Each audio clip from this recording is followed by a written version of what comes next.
Okay, women love to shop. Because women love to shop, your first person to attract into Hoi An, I would suggest, would be the woman, because she's going to bring the whole family. Okay, people love trading places, and this is some pictures of Cairo. Next picture. These are pictures of Cairo today. People go to Cairo for the pyramids, but people also go to Cairo because of the bazaar. They love it. They love going to this place to trade, and they want to buy something. Okay. So how do they buy, and what they buy? You have to create this vibrancy in Hoi An, in Old Hoi An, such that the trading becomes so fun for people. And this is something that I saw potential that can be developed. This is Bicester, north of London. Bicester, north of London is a shopping little village that was developed north of London.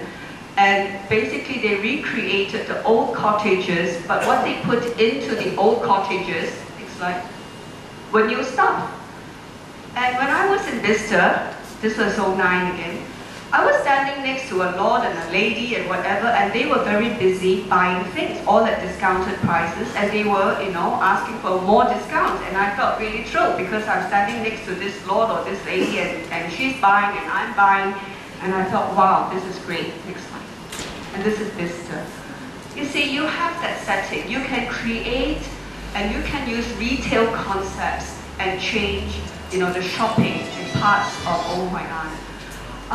You know, Da Nang is coming up, and you're just about half an hour away. The people who come in, they want to go to somewhere special to shop. They don't want to go to another shopping mall. Can you become the Bicester, not just of Penang, but indeed, you know, for the whole of Vietnam? We see shops here that people would come to shop at. Okay, next slide.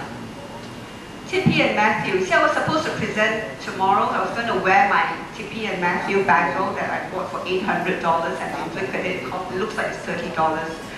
The thing is, Tippy and Matthew were two designers in Bangkok, and they took very traditional craft, which was basically enameling and just some setting of stones, and they created this wonderful jewelry that now, you know, goes down all the catwalks of all the major catwalks around the world. The bangles and the little jewelry sell for $1,000 or more. I was thinking, what happens if you have a street in Hoi An that focus on beautiful and wonderful jewelry? What happens? Would people come? I think so. Next slide. This is the Met shop, the Metropolitan Museum of the Art out in New York, right? When you visit the Met shop, they used to focus on selling replicas of, you know, the different historical items. But very recently, they realized that people who shop are women. So what did they do? They then took all the wonderful historical pieces of jewelry and replicated that. They took elements of that and decided to make jewelry to sell in Met shops. And then they franchised the Met shop around the world. And in these Met shops around the world, the largest space in the Met shops are occupied by jewelry for women. And these items, they go for something like about 200 to 300 US. Okay, so you walk into the Met shop in Singapore, you buy a pair of earrings, it might be over $100, and they're not made of gold. They're made of basically plated material. That's how much things go for. I see that happening here because, you know, you have a setting, and when the setting is there, all we need to do is create an activity. I'm supposed to slow down, I'm sorry, I thought I was really slow already. Okay, so this is good. So after my first trip to Hoi An, because I was so inspired by the shops I saw, and the women I met in those shops, so this is me reading slowly, I saw very hard-working mothers all trying to do something for the next generation of young Vietnamese.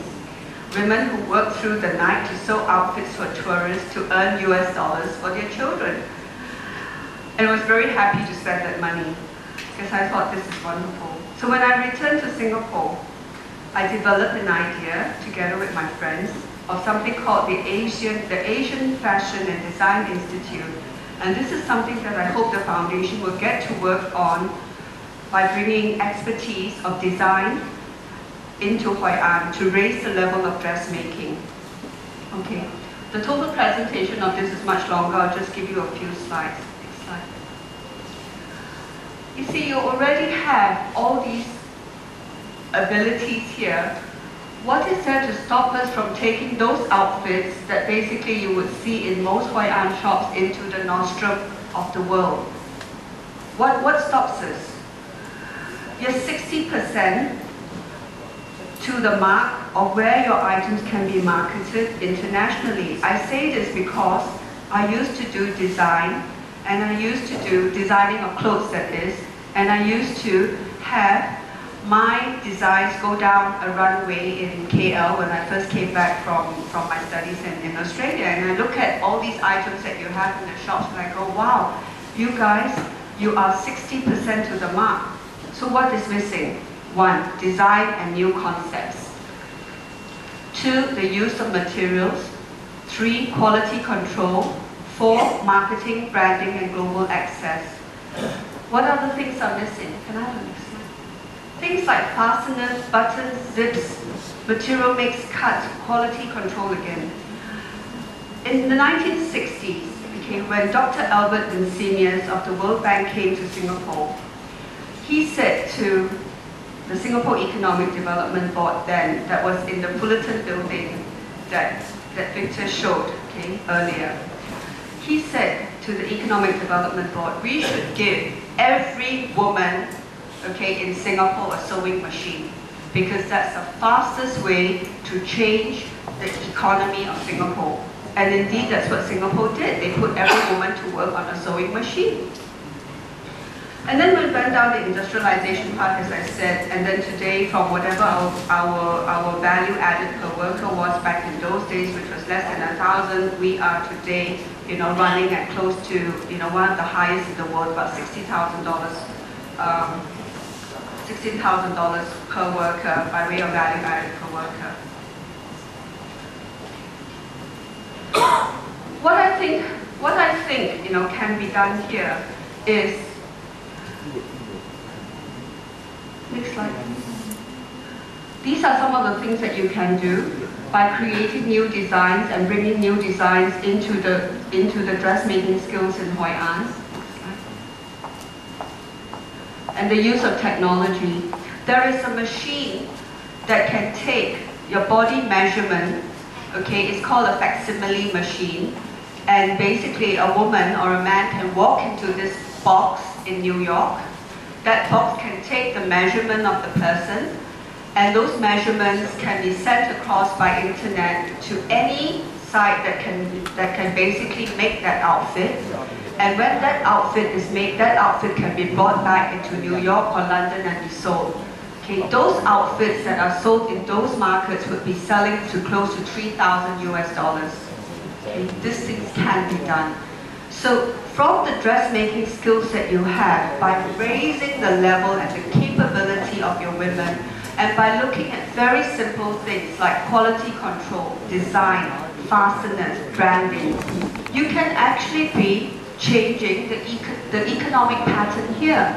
And I see that. That's what I mean when I say potentiality.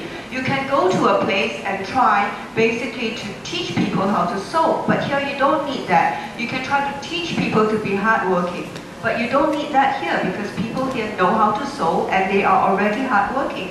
So what we need to do is just add that little 5% or 10%, and that will make a difference. Next slide. I drew a cluster map as an economic planner, but I don't think I will go through that here. Catch me if you want to talk about the cluster map for dressmaking for Hoi An. I did handle the light industries when I was in the EDB, and that meant from textile all the way to branded products like Esprit.